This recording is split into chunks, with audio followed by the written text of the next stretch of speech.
राहुल गांधी से लगातार ईडी की पूछताछ चल रही है और इस वक्त कांग्रेस पार्टी में लगातार सत्याग्रह चल रहा है। कांग्रेस के दोनों वरिष्ठ नेता, युवा चेहरे दीपेंद्र हुड्डा, रवनीत बिट्टू, दोनों इस सत्याग्रह में पहले दिन से शामिल हैं और जुड़े हुए हैं। शुरुआत दीपेंद्र जी से करेंगे। दीपेंद्र जी, 5 दौर की पूछताछ, 60 घंटे तो पहले हो गए थे, कल 14 घंटे हो गए। क्या ईडी की मंशा क्या सिर्फ परेशान करना है या पूछताछ?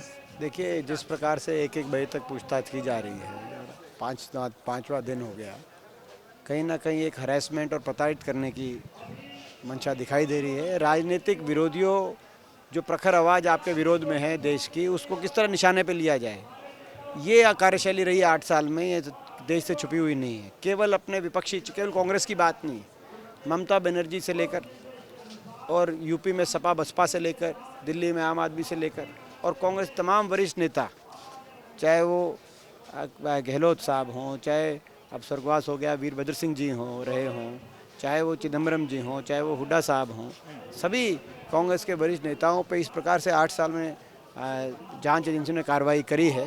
ये लोकतंत्र के लिए अच्छा संकेत नहीं है। अगर इस बात को लेकर हम सत्याग्रह नहीं करेंगे तो आने वाले समय कौन विरोध में बोलेगा इस सरकार के? प्रश्न ये खड़ा होता है। बिट्टू जी, आपको लगता है कि एजेंसीज को टूल बना लिया है सरकार ने अपोजिशन को हरास करने के लिए? ये सो आपके सामने मेरे बड़े भाई दीपेंद्र जी ने जो कहा है, सबसे पहले तो हम बात कर लें, हुड्डा साहब की बात कर लें, क्योंकि इन्होंने की है। जो भी कांग्रेस में जो अपना वजन रखता है, जिसके कहने पे लोग हिलते हैं, तो सबको टारगेट, चाहे वो हुड्डा साहब हो, चाहे वो गहलोत साहब हो। और जहां तक राहुल गांधी की बात है, एक बात मैं आपके माध्यम से कह दूं, ये परिवार वो है जिसने 2 प्रधानमंत्री बम्बों गोलियों से देश के लिए चले गए। तो ये ईडी के कागज या ईडी के सवाल इस परिवार का क्या बिगाड़ेंगे? आप समझे ना, जो आदमी बम गोलियों दुश्मनों से नहीं डरा देश को बचाने के लिए, तो ये तो बहुत हल्की चीज है। ईडी रोज बुला ले, घर बैठ जाए ईडी आके राहुल गांधी के, बुलवाने की जरूरत नहीं है। ईडी सीबीआई राहुल गांधी के घर जब बैठ जाए जाके, अगर इससे संतुष्टि होती है। लेकिन जो आज देखो तो सही ना, लोगों में गुस्सा कितना है। सारा भारत जला पड़ा है, कहीं रेलवे स्टेशन, कहीं बस स्टैंड, कहीं इनके दफ्तर। पंजाब में तो हमारे इनके कैंडिडेट हैं जो वो कैंपेन करने नहीं जा पा रहे, जो हमारे बाई इलेक्शन हो रही है। इसलिए मोदी जी ने तो कल खुद मान लिया भी ये स्कीम देखने में अच्छी नहीं लग रही। ऐसे ही किसानों को 700 को शहीद किया था तो वापस ली थी। अब पता नहीं कितने नौजवानों को कितने पर्चे हुड्डा साहब बताएंगे ज़्यादा। जो हमेशा पार्लियामेंट में एक ये एमपी है, जिन चाहे लोकसभा हो चाहे राज्यसभा हो, हर बार फौज की भर्तियों की बात की है, फौज के बारे में बात की है, देश के युवाओं के लिए बात की है। तो ये बताएंगे कितने एफआईआर आज तक नौजवानों पे हो चुके हैं पिछले 5 दिनों से। और ये राहुल गांधी को तो ये स्कीम क्योंकि इन्होंने लागू करनी थी, इनको डर था, और राहुल गांधी को ये सोच रहे थे भी ईडी के चक्कर में कांग्रेस को इधर डाल के ये जो अपना काम है वो करते रहेंगे। लेकिन वो आप आक्रोश देख ही रहे हैं। दीपेंद्र जी, अग्निपथ स्कीम को लेके अजय जी के पास भी आऊंगा। अग्निपथ स्कीम चूंकि इन्होंने जिक्र किया, सबसे ज्यादा हरियाणा पंजाब से लोग फौज में जाते हैं, लगभग हर परिवार से कोई ना कोई होता है। सरकार तो रोल बैक नहीं करेगी, अब रास्ता ये हमारी मांग है रोल बैक की, क्योंकि ना तो ये देश हित में है, ना राष्ट्र की सुरक्षा के हित में है, ना देश की फौज के हित में है और ना नौजवान के भविष्य के हित में। मूल प्रश्न हमारा एक प्रश्न है, ये देश की फौज सबकी फौज है और इस देश की फौज को हम कमज़ोर नहीं होने देंगे।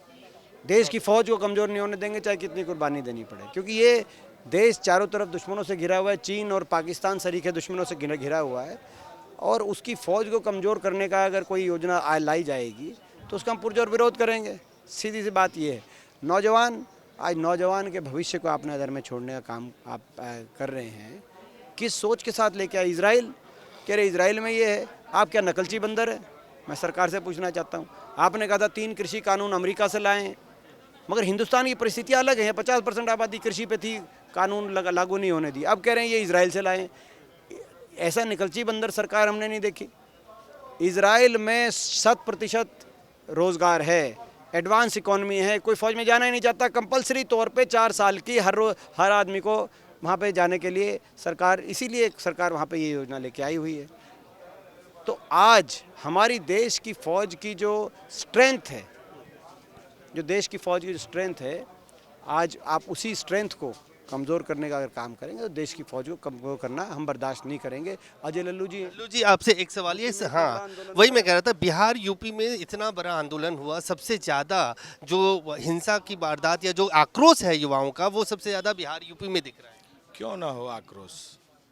जो लोग 4 साल से लगातार दौड़ लगा रहे हैं, तैयारी कर रहे हैं, अभी पिछले दिनों कोरोना के नाम पर भर्ती रुक गई। 4 साल पहले एग्जाम हुआ, मेडिकल टेस्ट हुआ, सारी औपचारिकताएं पूर्ण कर दी गई, और जब रिजल्ट निकालने की बारी आई तो कहा गया कि नहीं, अब नई स्कीम के अंतर्गत हम भर्ती करेंगे। आप नौजवानों के साथ भद्दा मजाक करेंगे, उनके जीवन के साथ खिलवाड़ करेंगे। वो नौजवान जो देश का धरोहर है, देश की सीमा की रक्षा के लिए वो अपने जान निछावर करता है, हंसते हंसते देश की जो सीमा है उसकी रक्षा करने के लिए शहादत दे देता है। आप उसके भविष्य के साथ खिलवाड़ कर रहे हो। नौजवान आज सड़कों पर है, आंदोलित है, आक्रोशित है। नौजवानों की भावना नहीं समझ में आ रही। इस सरकार को तो अग्निपथ वापस लेना पड़ेगा, और मैं समझता हूं कि आदरणीय राहुल गांधी जी को इसीलिए तो ईडी नोटिस आ रही है। आप जानते हैं पिछले दिनों किसान आंदोलन में जब राहुल जी ने पूरे देश में यात्रा शुरू की, ट्रैक्टर रैली निकाली, सरकार सख्ते में आई। कृषि आंदोलन, कृषि कानून के खिलाफ आंदोलन हुआ। आदरणीय प्रियंका गांधी जी ने मथुरा में, अलीगढ़ में, सहारनपुर में, मुजफ्फरनगर में बड़ी बड़ी रैलियां की किसानों के समर्थन में, इन 3 काले कानून को वापस लेने के लिए आंदोलन हुआ बॉर्डर पर, और पूरा देश उस आंदोलन के साथ खड़ा था। मैं समझता हूं कि आज पूरा देश का नौजवान इस अग्निपथ के विरोध में खड़ा है। कांग्रेस पार्टी उनके साथ खड़ी है, और निश्चित तौर से इस सरकार को अग्निपथ स्कीम वापस लेना ही पड़ेगा। तो साफ तौर से देख लीजिए तमाम नेता हैं। एक सवाल बिट्टू जी एक सवाल रह गया था जो आपसे पूछना चाह रहा हूँ कि बाई इलेक्शन हो रहा है, संगरूर में कल अरविंद केजरीवाल पहुंचे थे। एक तस्वीर आपने भी देखी होगी जिसमें वो खुद छत पे हैं और पंजाब के जो मुख्यमंत्री हैं वो लटके हुए हैं। काफ़ी आलोचना हो रही है इस बात की, आपको क्या कहना है? वो तो छोड़िए, वो तो मुख्यमंत्री हैं, आगे नीचे वो दिखाना ही है भैया, सुप्रीमो है। तो जो भगत सिंह की पगड़ी है उसको बांध के नीचे ऊपर करना, ये मतलब शोभा देता है या नहीं देता, ये लोग फैसला। दूसरी बात, वहाँ पे जो कैंडिडेट हैं आम आदमी के, उनको किस गाड़ी में जगह मिली ये आप मीडिया में जरूर देखिए। भी वो कहाँ हैं? पीछे वाली गाड़ी में थे वो पीछे। हाँ, 1-2 गाड़ी पीछे। हाँ, मतलब कहने का ये, कभी ऐसा देखा है आपने? कभी आपने कहीं देखा है भी 2 चीफ मिनिस्टर, दोनों एक इधर हाथ मार रहा है, इधर कैंडिडेट पता ही नहीं, लोगों को ये दिख ही नहीं रहा भी लोग कैंडिडेट को ढूंढ रहे हैं, अभी कैंडिडेट कहाँ है? तो मुझे तो आपने बताया भी वो 2-3 गाड़ी पीछे थे, 1 गाड़ी पीछे थी। मतलब इतना डर हो गया, इतना खौफ हो गया भाई, अपने पार्लियामेंट कैंडिडेट से डर लग रहा है, सिक्योरिटी ने उसे घुसने नहीं दिया भी केजरीवाल जी को यही ना कहीं उन पे अटैक कर दे, क्योंकि हालात ऐसे बने हुए हैं आम आदमी के, इसीलिए उसे एक और गाड़ी में उसको सिक्योरिटी में रखा गया है। मैं पहले देखता रहा भी शायद ये भूल ही गए हैं भी, ऐसे वहाँ से भगवंत मान कैंडिडेट हैं, वही समझ गए केजरीवाल साहब भी क्योंकि यहाँ इलेक्शन भगवंत मान एमपी की लड़ते हैं, भी शायद वही कैंडिडेट हैं, बार बार उनकी कैंपेन में आए हैं, वो भूल ही गए कहीं ना कहीं भाई ये इलेक्शन जो बेचारा पीछे सरपंच उन्होंने दिखा दिया भी, हम एक आम आदमी अगर है जो वो सरपंच है उसको अपनी गाड़ी में भी बैठने की इजाज़त नहीं देते। ये क्वेश्चन जरूर केजरीवाल से भी करना चाहिए। मान साहब तो चलो तो उनकी तो बात मैं कह ही क्या सकता हूँ। एक सवाल, कल सिद्धू मूसा वाले मामले में कुछ गिरफ्तारियां हुई, गुजरात के पोर्ट से, वहां से गिरफ्तारी की गई है। आपको लगता है कि जांच सही दिशा में चल रही है? एक मैं बहुत सीरियस बात नोट पे लाना चाहता हूँ आपके माध्यम से। आज तक पुलिसिंग के बारे में बहुत, चाहे आप दिल्ली कवर करते हो, होम मिनिस्ट्री भी कवर करते हो, उसके ऊपर बड़ी, चाहे पार्लियामेंट हो, चाहे पार्लियामेंट कमेटीज़ हों, उस पे ऊपर काम होता रहा है। लेकिन जेल के ऊपर बहुत काम होने वाला है। जितना यहाँ लिखा ज़रूर होता है सुधार घर, लेकिन सुधार घर की जगह वो बिगाड़ घर है। वहाँ से ही सब कुछ शुरुआत होती है तो बहुत बड़े लेवल पे ये होम मिनिस्टर साहब को खुद जेल्स के ऊपर बहुत बड़े रिफॉर्म्स लाने पड़ेंगे, बहुत बड़ा काम करना पड़ेगा। ये मूसेवाल साहब तो एक बहुत मतलब एक दुनिया के नाम था, जैसे तो वो सिर्फ जेल के अंदर बैठे लोगों की वजह से ये सब कुछ हुआ है। किस तरीके से जेलों को ठीक करना है, किस तरीके से वहाँ पे इंटेलिजेंस रखनी है, किस तरीके वहाँ कैमरे रखने हैं, किस तरीके वहाँ जैमर रखें, ये बातें आ जाती हैं। लेकिन सब कुछ जो हो रहा है वो सुरक्षा के अंदर पुलिस की वर्दी के साथ मिल के, जेल में तो कोई ऑर्डिनरी या बाहर का आदमी तो कोई नहीं होता, वहाँ कौन होता है, ये क्रिमिनल होते हैं और पुलिस होती है।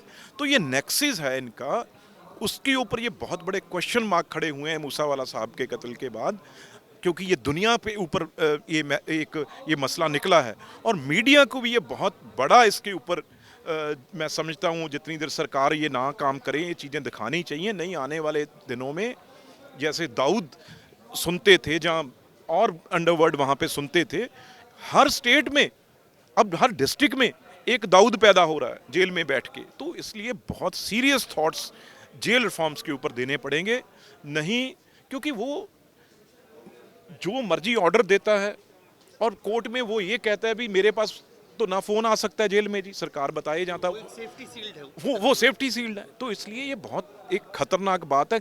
आज किसी को पाकिस्तान बैठ के काम करने की जरूरत नहीं है।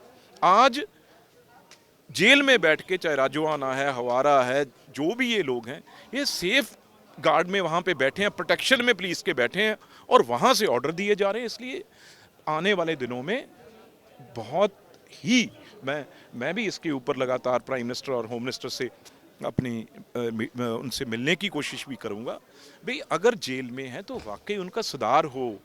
जो बच्चे हमारे किसी न किसी कारण वहाँ पे जा गए हैं उनको सुधारना है कि जहाँ उनको उसमें और ट्रेंड करके और उनको गैंगस्टर और दाऊद के बराबर बनाना है। ये बात सोचने वाली है। आगे देश के सब देश के सामने है, जितने आईपीएस ऑफिसर हैं, एक्स ऑफिसर हैं, जहाँ और हैं जितनी ये संगठन बने हैं, उनको ये काम करना पड़ेगा।